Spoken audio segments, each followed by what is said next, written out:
welcome back to my YouTube channel.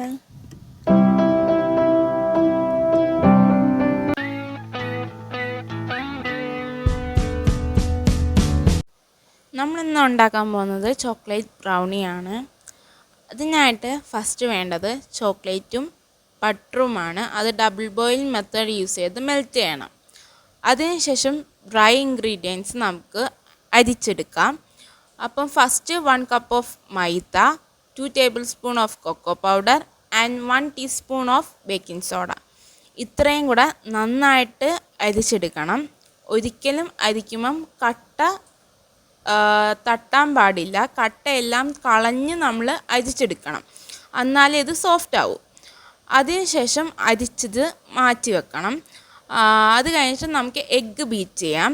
Egg beat ചെയ്യാൻ 2 egg എടുക്കണം. അതിൻ്റെ കൂടെ ഒരു പിഞ്ച് സോൾട്ട് എടുത്ത് അതും കൂടെ ഇട്ട് ബീറ്റ് ചെയ്യണം. ബീറ്റ് ചെയ്യുമ്പോൾ നമ്മൾ നന്നായിട്ട് ബീറ്റ് ചെയ്യാൻ ശ്രമിക്കുക. അത് ഏകദേശം ഒരു ബബിൾസ് ഫോം ചെയ്യും. അന്നേരം വരെ നമ്മൾ ബീറ്റ് ചെയ്യുക. ഞാനിവിടെ വിസ്ക് യൂസ് ചെയ്താണ് ബീറ്റ് ചെയ്യുന്നത്. നിങ്ങൾക്ക് നിങ്ങളുടെ ഈ വിസ്ക് ഇല്ലെങ്കിൽ സ്പൂൺ യൂസ് ചെയ്ത് ബീറ്റ് ചെയ്യാം.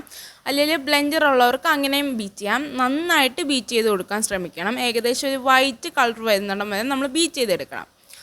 അതിനുശേഷം ഞാനിവിടെ വൈറ്റ് ഷുഗർ അല്ല ആഡ് ചെയ്യുന്നത്, ഞാൻ ജാഗ്രിയാണ് ആഡ് ചെയ്യുന്നത്. അത് നിങ്ങളുടെ മധുരത്തിനനുസരിച്ച് നിങ്ങൾക്ക് ആഡ് ചെയ്യാം. അത് ആഡ് ചെയ്ത് നന്നായിട്ട് ബീറ്റ് ചെയ്തെടുക്കുക. അത് ബീറ്റ് ചെയ്ത് ആ മിക്സ്ചർ നമ്മളിനി ചോക്ലേറ്റ് മിക്സിലേക്ക് ഒഴിച്ചു കൊടുക്കണം. മെൽറ്റഡ് ചോക്ലേറ്റിലേക്ക് ഒഴിച്ചു കൊടുത്ത് നന്നായിട്ട് അത് മിക്സ് ചെയ്തെടുക്കുക. നന്നായിട്ട് അത് യോജിപ്പിച്ചെടുത്താൽ മതി. അതിനിയും ബീറ്റ് ചെയ്തൊന്നും എടുക്കണ്ട, നന്നായിട്ട് യോജിപ്പിച്ചെടുക്കുക. അതിനുശേഷം നമ്മൾ ഇതിനകത്തേക്ക് ഡ്രൈ ഇൻഗ്രീഡിയൻസ് ആഡ് ചെയ്യണം. കുറച്ചായിട്ടാണ് നമ്മളിത് ആഡ് ചെയ്ത് കൊടുക്കേണ്ടത്.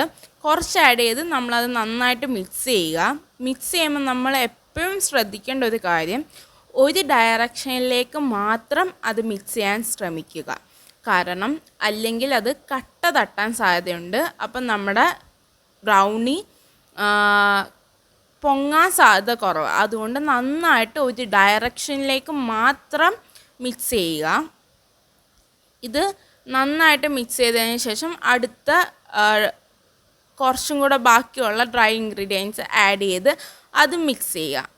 ഇത് മിക്സ് ചെയ്ത് വരുമ്പോഴത്തേക്ക് ഇത് ഏകദേശം കേക്കിൻ്റെ ഒരു കൺസിസ്റ്റൻസിയിലല്ല നമ്മുടെ ബാറ്ററി കിട്ടുന്നത്. ഇത്രയും കൂടെ തിക്കാണ്. അതുകൊണ്ട് നമുക്ക് ലാസ്റ്റ് വിസ്ക് വെച്ച് യൂസ് ചെയ്ത് മിക്സ് ചെയ്യാൻ ഭയങ്കര ഡിഫിക്കൽട്ടായിരിക്കും. അതുകൊണ്ട് നമ്മൾ സ്പൂണോ സ്പാച്ചുലയോ യൂസ് ചെയ്ത് നന്നായിട്ടിത് മിക്സ് ചെയ്തെടുക്കുക. ഈ മിക്സ് ചെയ്തെടുത്തത് ഞാനിതൊരു പാൻ പ്രീഹീറ്റ് ചെയ്ത് വെച്ചിട്ടുണ്ട്.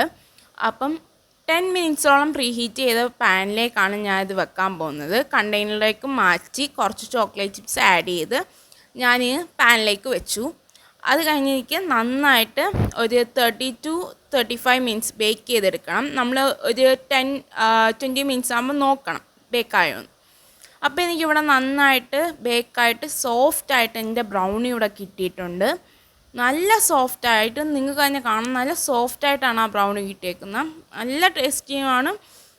നിങ്ങൾ എന്തായാലും ട്രൈ ചെയ്ത് നോക്കണം. സൂപ്പറാണ്.